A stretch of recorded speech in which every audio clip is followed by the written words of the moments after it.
श्री शिवाय नमस्तुभ्यम। हर हर महादेव। दोस्तों, पूज्य गुरुजी ने अभी अपनी कल की शिव महापुराण की कथा मैं बुधवार के दिन किया जाने वाला एक चुटकी हल्दी का एक ऐसा विशेष उपाय बताया है जो उन्होंने आज तक अपनी किसी भी कथा में नहीं बताया है।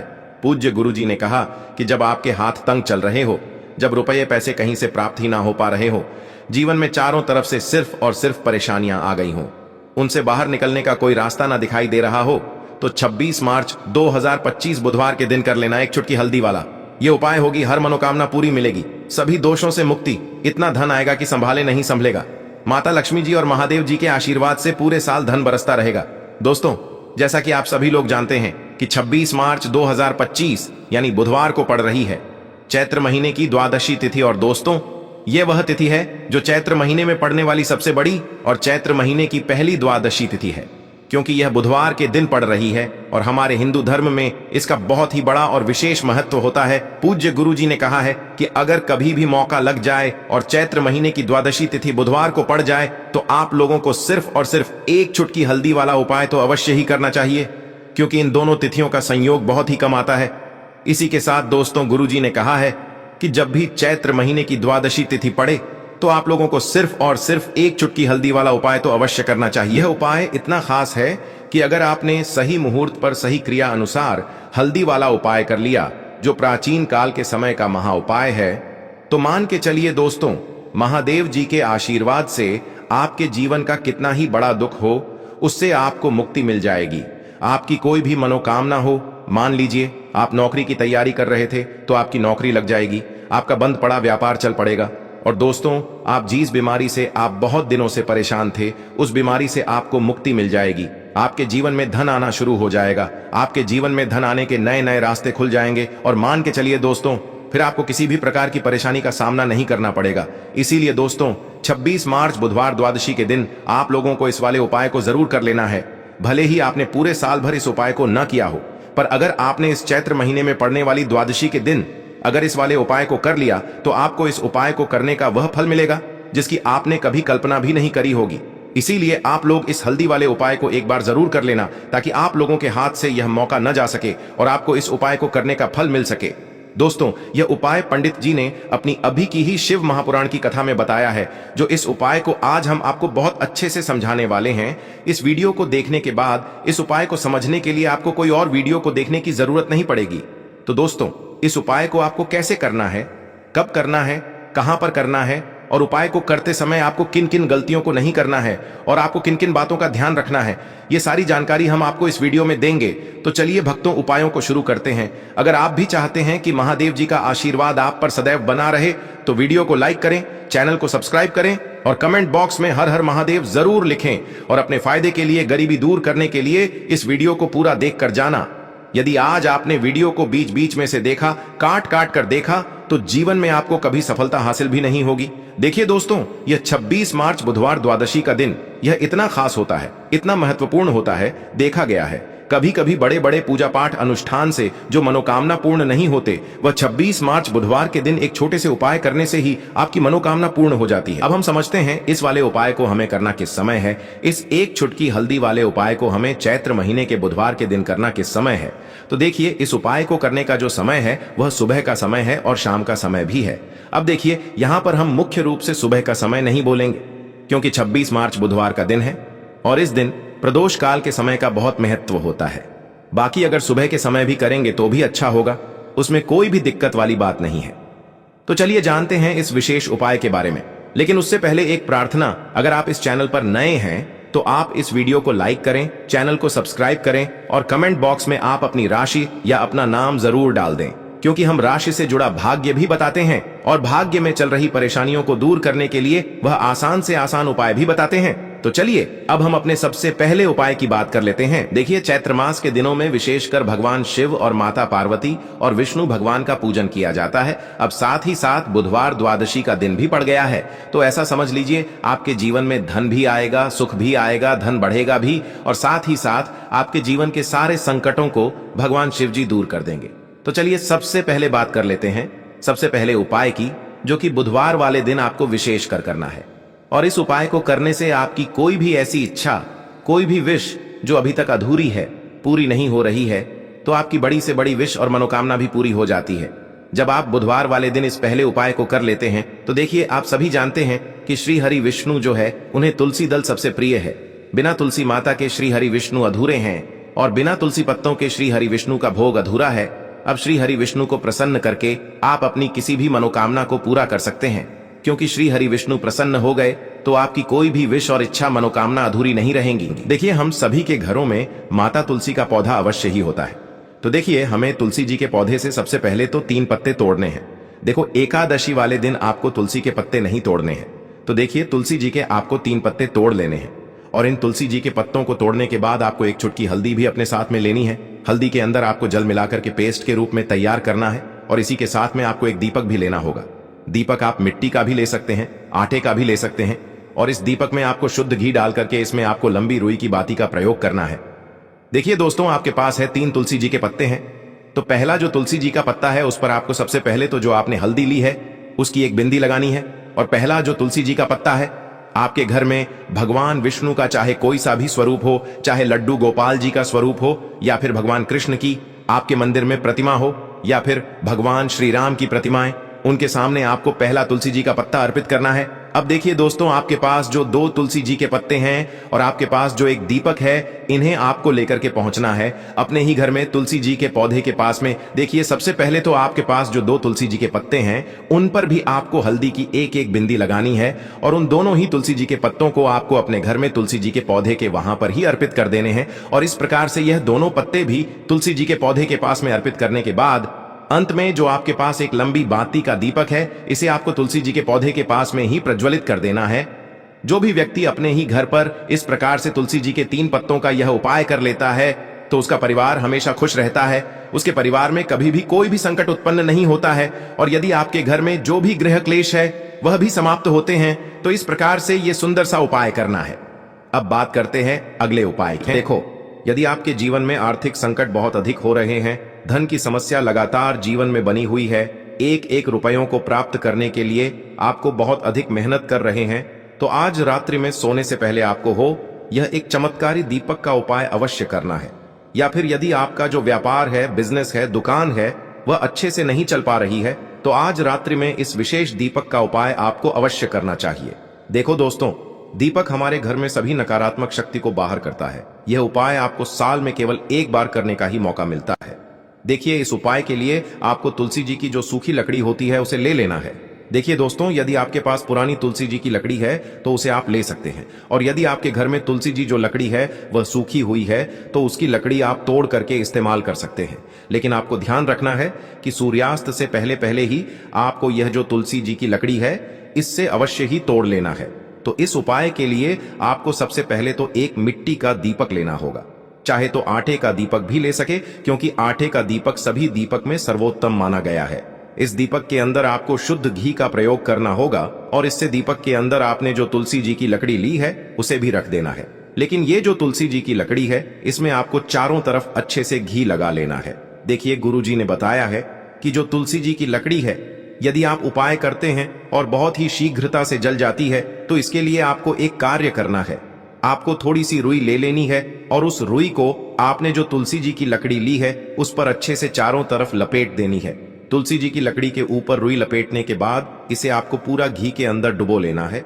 अब इसे आपको बाती के रूप में प्रयोग करना है। अब दोस्तों, इस दीपक को आपको प्रज्वलित कहाँ करना है? तो इस दीपक को आपको या तो भगवान विष्णु के सामने प्रज्वलित करना होगा या फिर आपको भगवान श्री राम के सामने प्रज्वलित करना होगा या फिर भगवान कृष्ण के सामने, यानी कि भगवान विष्णु के जो भी अवतार हैं उनके सामने आप ये दीपक प्रज्वलित कर सकते हैं। या फिर आप इस दीपक को माता तुलसी जी के सामने भी प्रज्वलित कर सकते हैं। पूज्य गुरु जी ने बताया है कि जो भी व्यक्ति इस प्रकार से तुलसी जी की डंडी से यह दीपदान कर देता है उसके जीवन में कभी भी धन की समस्या नहीं होती है। इसीलिए आपको यह पूरे साल में केवल एक बार ही मौका मिलता है। इस उपाय को करके देखना, आपकी सभी इच्छाएं जरूर पूर्ण होंगी। यह जो उपाय है रात्रि में सोने से पहले करना है। यह उपाय आपके लिए सर्वश्रेष्ठ होने वाला है। देखिए, इस उपाय के लिए आपको मात्र 5 हरे मूंग के दाने ले लेना है। देखिए, तिथि है और ये बुधवार के दिन पड़ रही है, इसीलिए आपको 5 हरे मूंग के दाने लेना है। हरे मूंग के दाने आपको साबुत लेने हैं, खंडित नहीं होने चाहिए। इस बात का ध्यान रखें और इसी के साथ में आपको एक तांबे के पात्र के अंदर अपने घर से शुद्ध जल ले लेना है। अब दोस्तों, इन सभी सामग्रियों को लेकर के आपको सीधे पहुंच जाना है भगवान शिव के मंदिर में। देखिए, इस उपाय को भी आप सुबह भी कर सकते हैं और शाम के समय में भी कर सकते हैं। देखिए, भगवान शिव के मंदिर में पहुंचने के बाद आपके पास जो 5 हरे मूंग हैं, उनमें से पहला जो हरा मूंग है, आपको शिवलिंग के सामने जो नंदी महाराज होते हैं और उनका जो पैर उठा हुआ होता है, वहां पर आपको पहला हरा मूंग समर्पित कर देना है और आपको ओम नमः शिवाय इस मंत्र का जाप कर लेना है। फिर आपको दूसरा हरा मूंग लेना है और शिवलिंग पर जो श्री गणेश जी वाला स्थान होता है, वहां पर आपको यह दूसरा हरा मूंग समर्पित कर देना है। यानी कि शिवलिंग के सीधे तरफ आपको यह दूसरा हरा मूंग समर्पित करना है और फिर आपको ओम नमः शिवाय या फिर श्री गणेशाय नम इस मंत्र का जाप कर लेना है। तीसरा हरा मूंग का दान आपको भगवान शिव की सबसे प्रिय पुत्री माता अशोक सुंदरी वाले स्थान पर समर्पित करना होगा। शिवलिंग की जो जलाधारी होती है, जहां से जल बह करके आता है, उसी जलाधारी के बीच में जो कहीं कहीं उठी हुई लाइन होती है सांप की आकृति के रूप में, वहीं पर आपको तीसरा हरा मूंग समर्पित करना है और फिर आपको ओम नमः शिवाय इस मंत्र का जाप कर लेना है। अब दोस्तों, चौथा जो हरा मूंग है, उसे आपको भगवान कार्तिकेय जी का जो स्थान होता है शिवलिंग पर, वहां पर आपको ये चौथा हरा मूंग का दाना समर्पित कर देना है और आपको ओम नमः शिवाय इस मंत्र का जाप कर लेना है। अब दोस्तों, आपके पास जो 5वां और अंतिम हरा मूंग बचा हुआ है, उससे आपको उससे जल के पात्र के अंदर डाल देना है और इस हरे मूंग से युक्त जल से आपको भगवान शिव के शिवलिंग का अभिषेक कर देना है। जल आपको बिल्कुल धीरे धीरे समर्पित करते जाना है और लगातार आपको शिव महापुराण के मूल मंत्र श्री शिवाय नमस्तुभ्यम इस मंत्र का जाप करते रहना है। फिर आपको शिवलिंग के सामने बैठकर, यदि आप अपने बच्चों के लिए ये उपाय कर रहे हैं, यदि आप अपने बच्चों की बुद्धि, ज्ञान और विवेक के लिए उपाय कर रहे हैं, तो उसके लिए आपको प्रार्थना कर लेनी है, या फिर व्यापार में वृद्धि करने के लिए ये उपाय कर रहे हैं तो उसकी कामना करते हुए आपको प्रार्थना कर लेनी है, या फिर अपनी नौकरी के लिए कर रहे हैं, या फिर अपने इंटरव्यू के लिए, या फिर धन की प्राप्ति के लिए कर रहे हैं। जिस भी कामना के लिए आप उपाय कर रहे हैं, उसे परिपूर्ण करने के लिए आपको महादेव से प्रार्थना कर लेनी है और फिर आपको वापस अपने घर आ जाना है। पूज्य गुरु जी ने कहा है कि जो भी व्यक्ति इस उपाय को कर लेता है, तो यकीन मानिए आपके जीवन की जो सारे संकट, कष्ट और बाधाएं ही वो सभी समाप्त होंगे। आप दोस्तों, हम जान लेते हैं चौथे चमत्कारी उपाय के बारे में, लेकिन ये उपाय विशेषकर उन लोगों को करना है जिनका व्यापार बिल्कुल भी ढंग से नहीं चल पा रहा है, या फिर जिनके घर में धन की परेशानी बहुत अधिक है, साथ ही साथ जिनका जो बुध ग्रह है वह कमजोर अवस्था में है, तो उन्हें यह उपाय करना चाहिए। बुध ग्रह को मजबूत करने के लिए आपको विशेषकर ये उपाय करना है। देखिए, इस उपाय के लिए आपको मात्र एक प्यारे सी बेलपत्र लेनी होगी। बेलपत्र जो है वह कहीं से भी खंडित नहीं होनी चाहिए। बेलपत्र यदि आपको प्राप्त नहीं हो पाती है, तो आप भगवान शिव के शिवलिंग पर चढ़ी हुई बेलपत्र को पुण्य शुद्ध जल से धोकर के उपयोग कर सकते हैं। इसी के साथ में आपको मात्र एक हरा मूंग लेना है। हरा मूंग भी आपको साबुत लेना है, खंडित नहीं होना चाहिए, और इसी के साथ में आपको एक तांबे के पात्र के अंदर शुद्ध जल लेना होगा। अब देखिए, यह तीनों सामग्री लेकर के आपको सीधे पहुंचना होगा भगवान शिव के मंदिर में। यह उपाय आप सुबह से लेकर के शाम तक किसी भी समय कर सकते हैं। देखिए, सबसे पहले तो आपके पास जो एक बेलपत्र है, उससे आपकी जो भी कामना है, चाहे व्यापार से जुड़ी हो, बुद्धि ज्ञान विवेक की प्राप्ति के लिए हो, आपके घर में सुख शांति को लेकर आपकी कोई काम न हो, जो भी आपकी कामना है उन्हें आपको बोलना है। और यह जो एक बेल पत्र है, सबसे पहले तो आपको माता अशोक सुंदरी वाले स्थान पर समर्पित कर देनी है। देखें, बेल पत्र की चिकनी साइड शिवलिंग से स्पर्श रहेंगी और इसकी जो डंडी है वो आपको जलाधारी की ओर रखनी है। इस प्रकार से आपको यह जो बेल पत्र है, इससे माता अशोक सुंदरी वाले स्थान पर समर्पित कर देना है। अब दोस्तों, आपके पास जो एक हरा मूंग का दाना है, उससे आपको आपकी जो भी कामना है उसे बोलते हुए उस हरे मूंग दाने को आपको उसे जलपात्र के अंदर डाल देना है। अब दोस्तों, ये जो हरा मूंग युक्त जल है, इसे आपको समर्पित करना है। आपकी जो भी कामना है, चाहे आपका जो व्यापार है वह अच्छे से नहीं चल पा रहा है, तो इस प्रकार से आपको कामना करनी है। और यह जो हरी मूंग से युक्त जल, इसमें से थोड़ा सा जल सबसे पहले तो आपको भगवान श्री गणेश जी वाला स्थान पर समर्पित करना है। फिर थोड़ा सा जल आपको माता अशोक सुंदरी वाले स्थान पर समर्पित करना है। और फिर जो अंत में थोड़ा सा जल और बचेगा, उसे पूरा आपको भगवान शिव के शिवलिंग पर धीरे धीरे अर्पित कर देना है, श्री शिवाय नमस्तुभ्यम इस मंत्र का जाप करते हुए। तो इस प्रकार से आपको थोड़ा थोड़ा जल समर्पित करना है। थोड़ा सा जल आपको भगवान गणेश जी वाले स्थान पर, फिर माता अशोक सुंदरी वाले स्थान पर, फिर अंत में भगवान शिव के शिवलिंग पर अर्पित कर देना है। आपकी जो भी समस्या होगी वह विघ्नहर्ता आपकी समस्या को समाप्त जरूर करेंगे। अब हम बात कर लेते हैं तीसरे उपाय की। के लिए आपको लेना है 11 चावल के दाने। गुरु जी ने कहा है चावल के दाने खंडित नहीं लेने हैं, बिल्कुल साबुत होने चाहिए। उसके साथ में आपको लेना है एक बेलपत्र। बेलपत्र का भी एक नियम है, अगर आपके पास बेलपत्र नहीं है तो आप शिवलिंग से उठाकर उसको पुनः शुद्ध जल से धोकर इस्तेमाल कर सकते हैं। इस प्रकार आपको बेलपत्र लेना है। इसके बाद आपको एक लोटा जल लेना है। अब ये सब सामग्री लेकर आपको जाना है महादेव के मंदिर में। देखो, अब आपको उत्तर साइड में खड़े हो जाना है और सबसे पहले आपको एक बेलपत्र अपने हाथ पर और 11 चावल दाने रखकर शिवलिंग के ऊपर अपना नाम और गोत्र बोलते हुए समर्पित कर देना है और ओम नमः शिवाय श्री शिवाय नमस्तुभ्यं का लगातार जाप करना है।